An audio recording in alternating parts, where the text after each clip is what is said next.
নমস্কার, the story teller চ্যানেলে আপনাকে স্বাগত।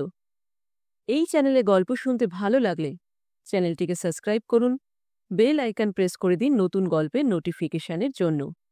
নতুন গল্প প্রতি বুধ এবং শনিবার ঠিক সন্ধ্যে ৬টায়।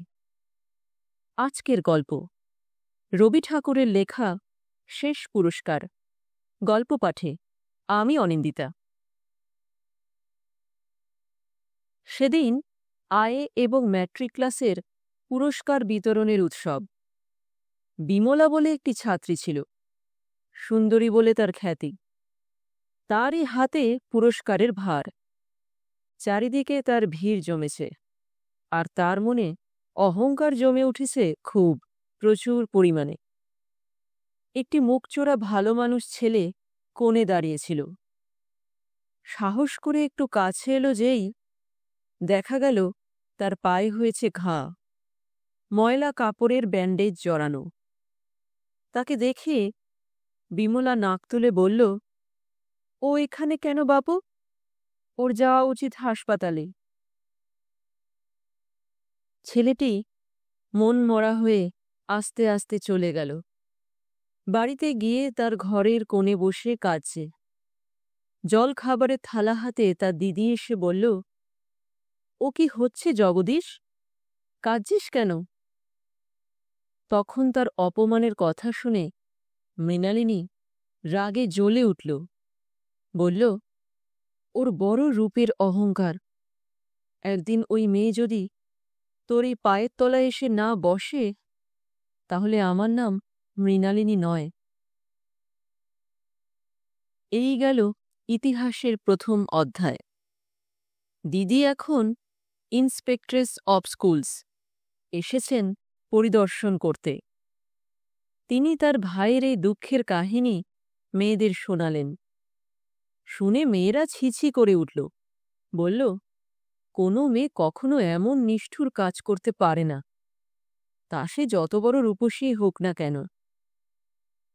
মৃণালিনী বললেন, জগতেই যা সত্য হওয়া উচিত নয়, তাও কখনো কখনো সত্য হয়। আজ আবার পুরস্কার বিতরণের উৎসব। আরম্ভ হওয়ার কিছু আগেই মৃণালিনী মেয়েদের জিজ্ঞাসা করলেন, আচ্ছা, সেদিন সেই যে ভালো মানুষ ছেলেটিকে অপমান করে বিদায় করা হয়েছিল, সে আজ কি হলে তোমরা খুশি হও? কেউ বলল কবি, কেউ বলল বিপ্লবী। বাইরে থেকে একটি মেয়ে বলল, হাইকোর্টের জাজ। ঘণ্টা বাজল। সবাই প্রস্তুত হয়ে বসল। যিনি প্রাইজ দেবেন তিনি এসে প্রবেশ করলেন।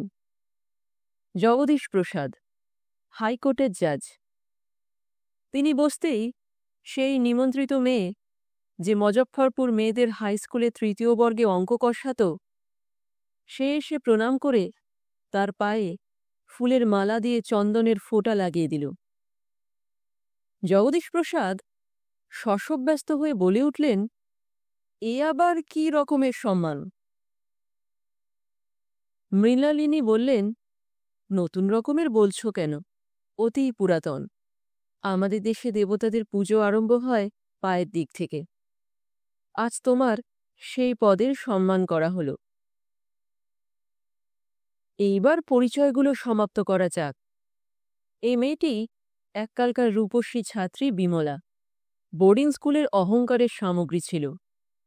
পিতার মৃত্যুর পরে আজ ক্লাস পড়াবার ভান নিয়েছে, আর এদিক ওদিক থেকে কিছু টিউশনি করে কাজ চালায়। যে পাকে একদিন সে ঘৃণা করেছিল, সেই পাকে অর্ঘ্য দেবার জন্য আজ তার বিশেষ করে নিমন্ত্রণ হয়েছে। মৃণালিনী সেই দিনকার দিদি, আর সেই তার ভাই জগদীশ প্রসাদ, হাইকোর্টের জাজ। এটা গল্পের মতো শোনাচ্ছে, কিন্তু কখনো কখনো গল্পও সত্যি হয়। আর যে লোকটা এই ইতিহাসটা লিখছে, সে হচ্ছে অবিনাশ। সেদিন সে লম্বা লম্বা পা ফেলে বড় বড় পরীক্ষা ডিঙিয়ে চলত। সেও উপস্থিত ছিল সেই প্রথমবারকার পুরস্কারের উৎসবে। সেদিন নানা রকম খেলা হয়েছিল, হাই জাম্প, লম্বা দৌড়, রশ্মি টানাটানি। তার মধ্যেই অবিনাশ আবৃত্তি করেছিল রবি ঠাকুরের পঞ্চনদীর তীরে। কবিতার ছন্দের জোর যত, তার গলায় ছিল জোর 4 গুণ বেশি। সেই সবচেয়ে বড় পুরস্কার পেয়েছিল। আর আজ সে অবিনাশ জজের অনুগ্রহে সেরেস্তাদারের সেরেস্তায় হেড কেরানির পদ পেয়েছে।